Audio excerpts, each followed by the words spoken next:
Senhora Presidente, deputada Luzia Toledo, nobres deputados, membros da mesa diretora, colegas deputados e deputadas aqui presentes,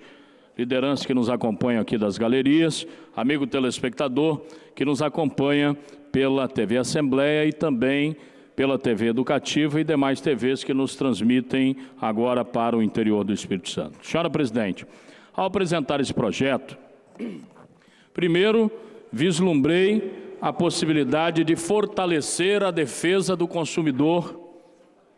do Estado do Espírito Santo quando da sua compra efetiva de um imóvel, seja ele para imóvel, seja ele para sua residência, para investimento, para desenvolvimento de alguma atividade laboral. O projeto,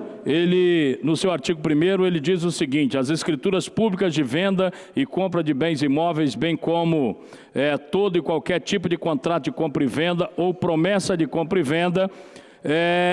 conterão a identificação da pessoa física ou jurídica que intermediou a venda. Seu parágrafo 1º diz o seguinte: a identificação de que trata esse artigo será feita por declaração das partes, identificando o nome completo do intermediário e o seu número de inscrição no CPF, CNPJ e no CRECI, Conselho Regional de Corretores de Imóveis. Parágrafo 2º, a responsabilidade pela legalidade da atuação dos corretores de imóveis é exclusivamente desses profissionais. O artigo 2º diz o seguinte: ocorrendo a compra e venda sem intermediário, constará do respectivo documento a seguinte declaração: as partes declaram sob a pena da lei que a presente compra e venda foi realizada sem contratação de intermediários. E aí dá o prazo para que esta publicação entre em vigor no prazo de 180 dias. Esse tema já foi tema de debate algumas vezes aqui nesta casa, inclusive com discussões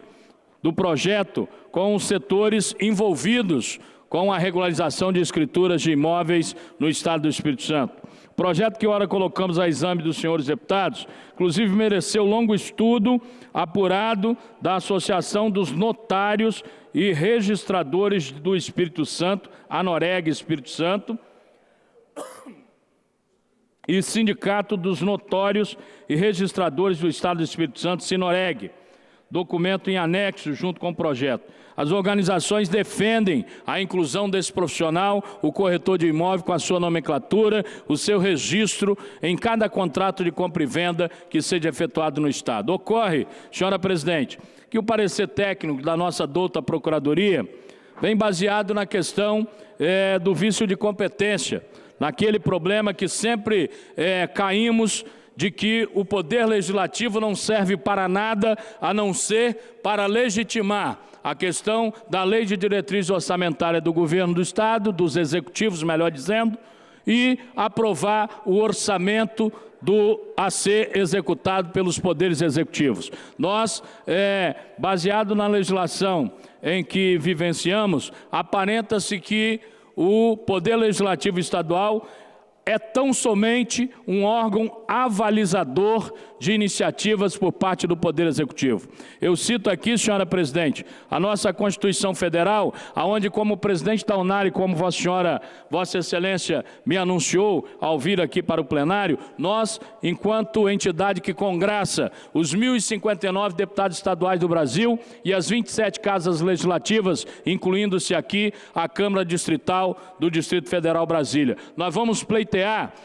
o empoderamento de fato do Poder Legislativo em temas importantes, porque eu faço uma pergunta aqui aos colegas deputados: se nós somos autoridades e temos competência para legislar sobre lei de diretrizes orçamentárias, se somos autoridades competentes para legislar, aprovar e posteriormente fiscalizar a execução do orçamento por parte da União e dos estados como um todo do Poder Executivo, por que não temos competência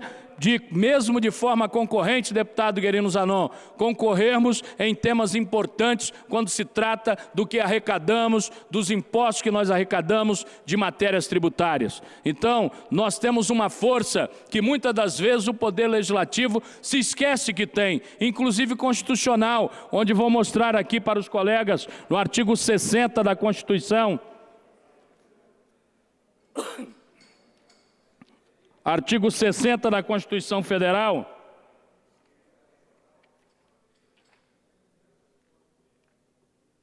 Está aqui, apenas um minuto para expressarmos para vossas excelências. Está aqui, artigo 60 da Constituição Federal diz o seguinte, e aí nós, deputados estaduais, deputado Almir Vieira, temos que estar atentos no que é verdadeiramente a nossa função. Muitas vezes nós nos limitamos apenas a vir aqui,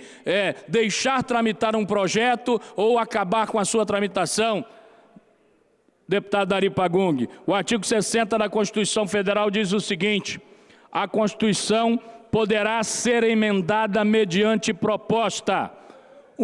de 1/3 no mínimo dos membros da Câmara dos Deputados ou do Senado Federal. 2, do Presidente da República. 3, de mais da metade, prestem atenção nesse item 3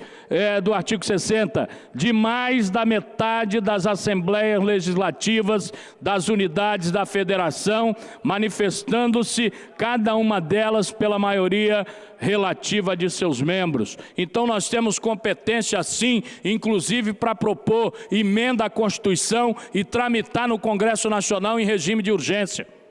Nós temos competência sim para reivindicarmos para nós, inclusive, as decisões como, por exemplo, a emancipação de municípios, que acompanhamos de perto a situação que vivenciamos no dia de hoje, lá no Congresso Nacional, algum deputado federal, algum senador que não se dá com esse ou com aquele prefeito, baseado na legislação existente hoje, faz-se um conchavo e na realidade vai lá e cria um município de forma que não tenha sequer uma estrutura financeira, industrial,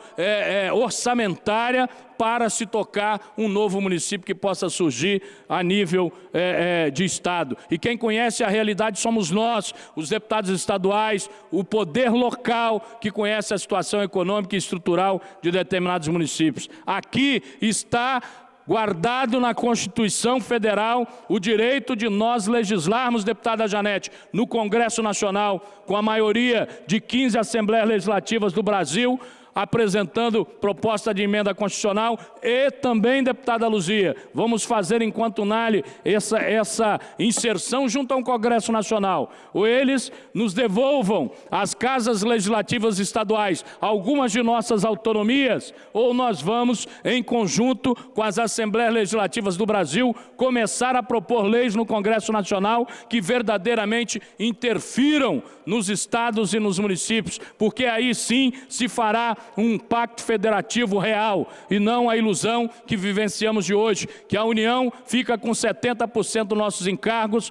e na realidade os estados e os municípios são atropelados aqui na base. Esse projeto é uma coisa que não oneraria em nada,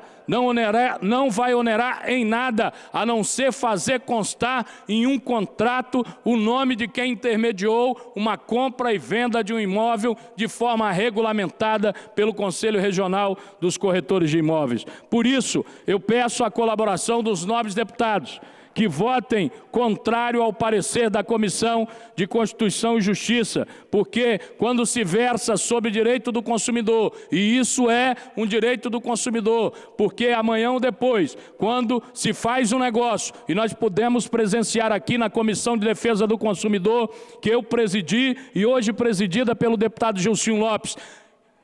cartórios, imobiliárias e terceiros vendendo imóveis, deputado Almir, para mais de 3, 4 pessoas, o mesmo imóvel, não tendo sequer o controle por parte do Poder Executivo. Deputado Gilcinho Lopes presidiu aqui uma audiência pública grandiosa, onde vários terrenos foram vendidos de forma a lesar o consumidor final. E esse projeto aqui oficializaria a inscrição de um corretor de imóvel responsável por essa venda, constando no contrato de compra e venda, seja ele qual for. Se não tiver mediação, as partes também poderão colocar no contrato que não houve mediador e as partes se sintam contempladas com a compra e venda daquele imóvel. Não onera em nada. E aí vem aqui dizer que nós não podemos legislar sobre incluir em um contrato de compra e venda a inscrição de um corretor de imóvel. E nós, quando se versa, reitero, senhora presidente, quando se versa por direito de consumidor. Nós podemos sim, baseado também na Constituição e no Código de Defesa do Consumidor, podemos legislar. Exemplo maior do que isso foi a CPI da telefonia, que os estados da federação, termino já, senhora presidente, em número de 19 no Brasil, fizeram a CPI da telefonia quando o Congresso Nacional se negou em fazê-la. E aí só fizemos baseado no Código de Defesa do Consumidor, senhora presidente. Por isso, conclamo aos nobres deputados estaduais dessa casa que votem contrário ao parecer da Comissão de Constituição e Justiça, resguardando assim o direito do consumidor do Espírito Santo na compra de um imóvel. Muito obrigado, senhora presidente.